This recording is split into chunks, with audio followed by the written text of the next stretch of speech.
Kopassus adalah akronim dari Komando Pasukan Khusus yang berada di bawah Komando TNI AD.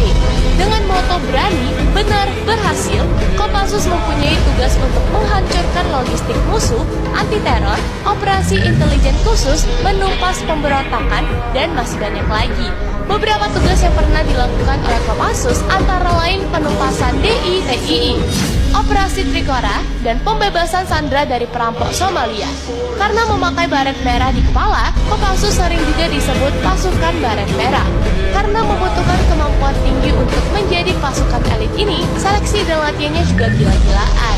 Seorang calon prajurit Kopassus harus sanggup menahan neraka dunia, seperti bertahan hidup di alam liar, berenang melintasi selat, dan menahan siksaan jika tertangkap di kamp tawanan. 181 Gultor merupakan akronim dari Satuan Penanggulangan Terorisme. Satgultor 81 berasal dari prajurit terbaik Kopassus. Kalau Kopassus aja udah berisi prajurit terbaik, bisa kamu bayangin dong gimana kemampuan Satgultor 81. Awal berdirinya, pasukan elit ini bertujuan untuk mengantisipasi tindakan pembajakan pesawat yang banyak banget terjadi di era 70-an dan 80-an.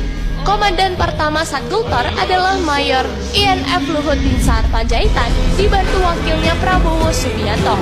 Mereka dikirim ke Jerman untuk mempelajari spesialisasi penanggulangan teror kepada GSG 9, salah satu pasukan elit Jerman. Setelah kembali ke Indonesia, mereka pun menyeleksi anggota terbaik Kopassus untuk masuk ke Satgultor 81. Satuan ini sendiri punya moto, tidak diketahui, tidak terdengar, dan tidak terlihat.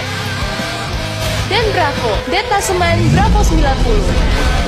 TNI AU juga punya pasukan elit loh, yaitu Den Bravo 90. Korps ini terbentuk dari anggota pasukan khusus AU yang sudah diseleksi ketat.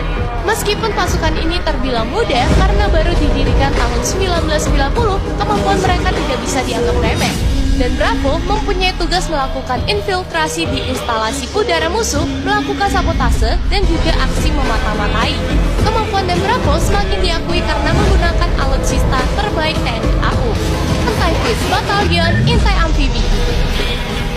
Pasukan khusus TNI AD udah, TNI AU juga udah. Sekarang kita bahas ya pasukan khusus dari TNI AL, yaitu Batalion Intai Amfibi atau yang sering disingkat Yontaifib.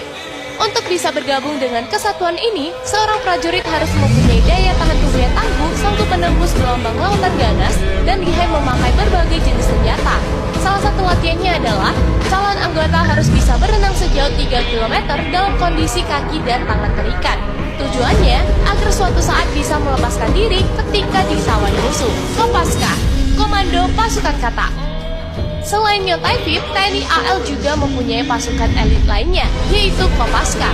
Pasukan ini merupakan satuan angkatan laut elit yang kemampuannya udah diakui dunia. Kopaska didirikan langsung oleh Presiden Soekarno pada 31 Maret 1962 dengan misi pertamanya adalah mendukung kampanye militer di Irian Jaya. Untuk bisa menjadi seorang anggota Kopaska, prajurit TNI AL harus telah bertugas dalam jangka waktu lama dan memiliki ketahanan fisik dan inteligensi luar biasa. Setelah lolos, calon Kopaska akan dilatih lebih intens selama berbulan-bulan. Yang lebih bikin kagum, Kopaska nggak hanya jago di lautan, tapi juga handal di darat dan di udara. Karena itu, dalam keadaan tertentu, mereka bisa bergabung ke dalam Paskas AU atau Kopassus TNI AD. Beberapa tugas Kopaska adalah demolisi bawah air, perebutan pantai dan pangkalan, sampai melakukan pengawalan VIP terhadap presiden atau orang penting lainnya. Misi yang pernah mereka lakukan antara lain, operasi khusus Kingkis Bajak dan Lusitania Espresso, memburu perompak Sumatera, pengaman Ambalan, dan bergabung dalam unit pengamanan PBB, mulai dari misi Irak, Sudan Selatan, Lebanon, sampai Bosnia. Detasemen Jalamangkara.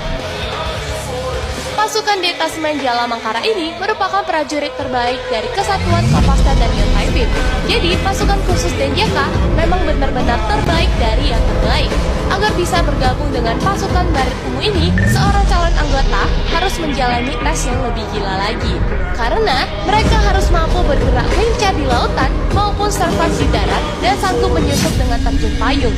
Denjaka sendiri pernah latihan gabungan dengan US Navy dan Korps AL Amerika ini sampai tak habis pikir dengan latihan gila yang dijalani anggota Denjaka. Salah satu prestasi dari pasukan elit ini adalah ketika berhasil membebaskan awak kapal MV Sinar Kudus yang disandra oleh perompak Somalia pada tahun 2014.